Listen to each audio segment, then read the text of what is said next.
Kenapa sih kita harus berpikir kritis? Emang apa manfaat dari berpikir kritis itu? Nah, pola pikir kita akan membentuk bukan hanya perkataan, tapi juga tindakan, kebiasaan, karakter, bahkan takdir kita. Mustahil kita mendapatkan hasil yang benar jika kita tidak mengawalinya dengan cara berpikir yang benar pula. Karena esensi dari berpikir kritis adalah kemampuan untuk menilai hasil pikiran kita. Nah, apa saja pilar-pilar dari berpikir kritis dan manfaat dari setiap pilar tersebut? Yang pertama adalah penalaran. Penalaran ini kita menemukan kesimpulan dari proposisi yang sudah kita ketahui. Adapun manfaatnya adalah pemahaman yang lebih akurat dan mendalam. Yang kedua, pilar dari berpikir kritis adalah decision making atau pengambilan keputusan. Nah, dengan pengambilan keputusan yang berjangka panjang dan luas atau universal, maka keputusan kita menjadi lebih bijaksana. Itu manfaatnya. Pilar yang ketiga adalah problem solving atau pemecahan masalah. Adapun manfaatnya adalah membuat kita cerdas dalam mengidentifikasi dan memecahkan masalah. Pilar yang keempat adalah evaluasi atau menilai, kemampuan kita dalam menilai. Manfaat dari pilar ini adalah menghindari kita dari bias, kesesatan berpikir, manipulasi, termasuk pula hoax. Dan pilar yang terakhir dari berpikir kritis adalah analitis. Adapun manfaat dari pilar analitis adalah pemahaman yang lebih spesifik dan meningkatkan kreativitas kita. Jangan berpikir kritis atau mengkritik kalau kita tidak punya solusi.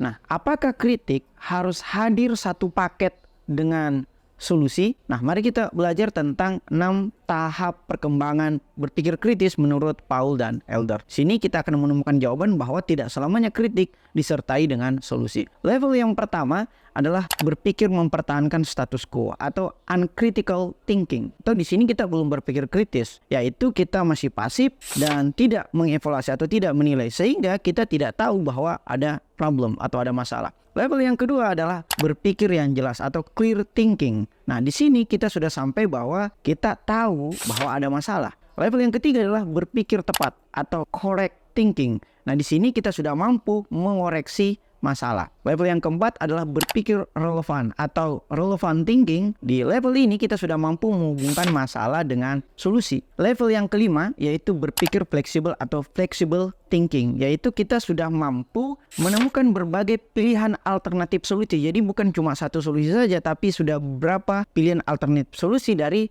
satu masalah. Dan yang paling di atas adalah berpikir bertanggung jawab atau responsible thinking, di mana kita sudah mampu mempertimbangkan dampak etis atau implikasi dari decision making atau suatu keputusan yang kita ambil. Apakah orang kritis itu selalu merasa dirinya paling benar? Nah, mari kita pelajari tentang 3 jenis karakter berpikir.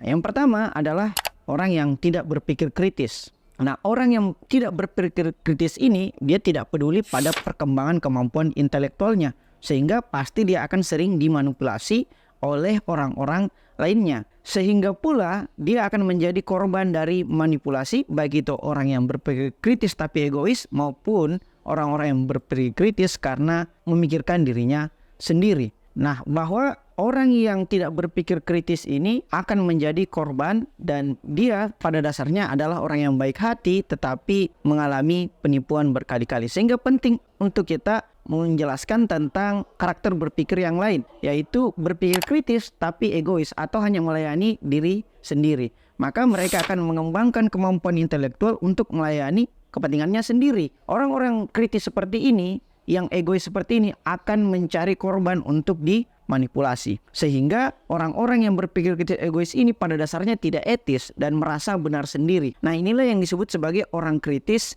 yang merasa paling benar. Sehingga kita harus melangkah ke karakter berpikir yang ketiga, yaitu orang berpikir kritis yang berkeadilan atau melayani orang lain. Nah, orang yang kritis berkeadilan ini ciri-cirinya dia akan etis, empirik, dan tentunya akan adil. Nah, pertanyaannya kemudian, bagaimana cara kita mengetahui bahwa kita ini berpikir kritis secara etis atau berpikir kritis secara egois? Atau dengan arti kata, apa perbedaan pemikir kritis yang etis atau berkeadilan dan pemikir kritis yang egois? Nah, berikut ada 8 perbedaan dari pemikir kritis yang etis dan pemikir kritis yang egois. Yang pertama, pemikir kritis yang etis pasti rendah hati, sementara pemikir kritis yang egois itu sombong. Cara membedakannya kita dapat mengajukan pertanyaan bahwa apa yang sebenarnya saya ketahui tentang diri saya dan dunia secara luas. Dengan menjawab pertanyaan itu kita akan mengidentifikasi bahwa kita ini pemikir kritis yang etis atau pemikir kritis yang egois. Yang kedua adalah pemikir kritis yang etis itu berani, sementara pemikir kritis yang egois itu pengecut.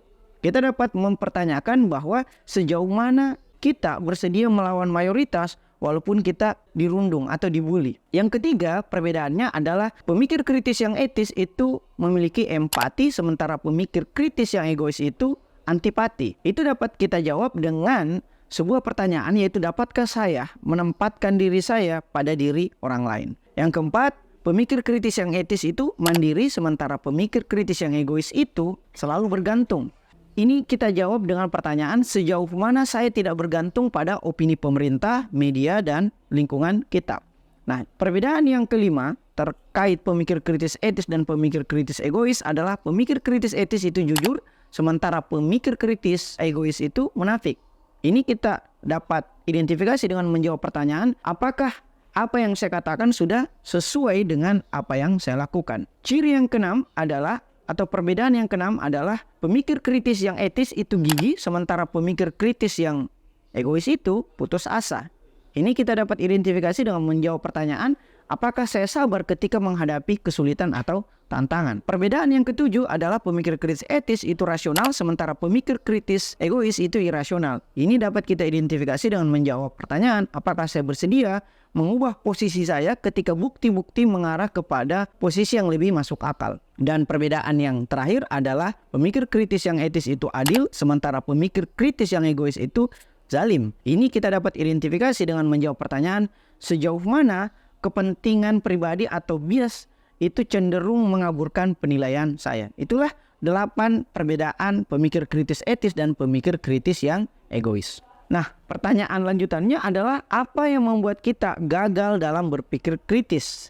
Nah, sebagai penutup, izinkan saya menjelaskan tentang hambatan-hambatan dalam berpikir kritis. Padahal kita tahu bahwa manusia itu kan makhluk yang rasional. Tetapi kenapa seringkali kita terjerembab pada pola pikir yang irasional? Pertama, kita terjerembab pada prasangka atau bias. Misalnya bias konfirmasi. Kita hanya meyakini sesuatu yang sudah kita ketahui. Atau kita hanya mengafirmasi, mengkonfirmasi sesuatu yang sudah kita ketahui tanpa mencoba mengecek kebenaran eksternal di luar dari kita. Yang kedua, hambatannya adalah keliru dalam berpikir atau paralogisme. Misalnya circular reasoning, kita memutar balik sebab dan akibat. Hambatan yang ketiga adalah kita sering melakukan rasionalisasi terhadap pilihan kita. Bukan memilih yang rasional, tapi merasionalisasi pilihan. Hambatan yang keempat, kita mengalami distorsi atau memutarbalikan fakta.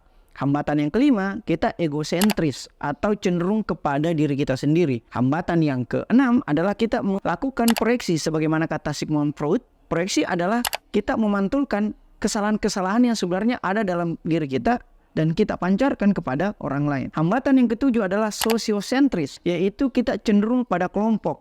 Bahwa kelompok saya benar karena itu adalah kelompok saya dan kelompok orang lain salah karena itu bukan kelompok saya. Join kelas berpikir kritis resensi gratis di Prakerja dengan klik tautan di deskripsi atau di bio.